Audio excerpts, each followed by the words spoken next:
সারি সারি মাটির ঘর, দেয়াল জুড়ে রঙিন আলপনা, কোথাও নাচছে সাঁওতাল তরুণ তরুণী, কোথাও শিকারী জীবনের দৃশ্য, আবার কোথাও বাদ্যযন্ত্রের তালে উৎসবের ছন্দ। মাটির দেয়াল যেন এক একটা জীবন্ত ক্যানভাস, প্রতিটি আঁচড় যেন বলছে একটি গল্প।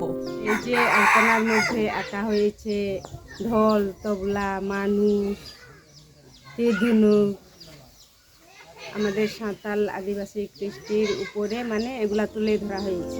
এই উদ্যোগের পেছনে রয়েছেন রহনপুরের প্রত্ননিদর্শন সংগ্রাহক ও ইতিহাসপ্রেমী মাহির ইয়াসির। তার সঙ্গে ছিলেন রাজশাহী বিশ্ববিদ্যালয়ের চারুকলা বিভাগের 6 শিক্ষার্থী।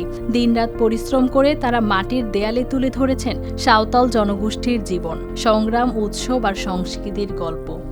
এই আলপনা গ্রাম বানানোর যে আমাদের মূল উদ্দেশ্য, সেটা হচ্ছে যে এই সাঁওতাল সংস্কৃতিকে তুলে ধরা বা তাদের জীবনযাত্রাকে তুলে ধরা, তারা কিভাবে আদিমকাল থেকে টিকে আছে বা তাদের সংস্কৃতি কিভাবে টিকে আছে, এই বিষয়গুলোকে ধরে রাখার জন্যই আমাদের এই আলপনা গ্রামটি।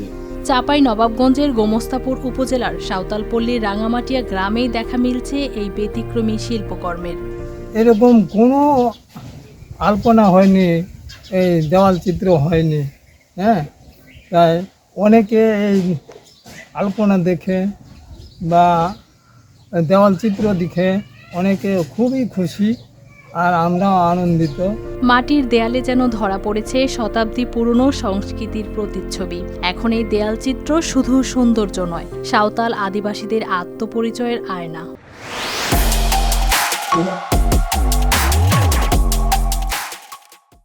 এই আলপনার মাধ্যমে আমাদের সাঁওতালদের আদিবাসীর বহিঃপ্রকাশ ঘটেছে এবং বিভিন্ন জায়গা থেকে মানুষজন এখানে আসছে এই আলপনা দেখার জন্য। আমাদের এই সাঁওতাল সংস্কৃতির আদিবাসীটা বহিঃপ্রকাশ ঘটেছে, এই জিনিসটা তারা দেখতে এসছে। এই দৃশ্য কোনো লোকশিল্পের প্রদর্শনী নয়, এ যেন এই গ্রামের দেয়ালে লেখা ইতিহাস। বরেন্দ্র অঞ্চলে লাল ও বেলেমাটি দিয়ে তৈরি এসব ঘর। উৎসব এলেই গ্রামের নারীরা মাটির দেয়াল লেপে পুছে সাজিয়ে তোলেন নিজেদের ঘর।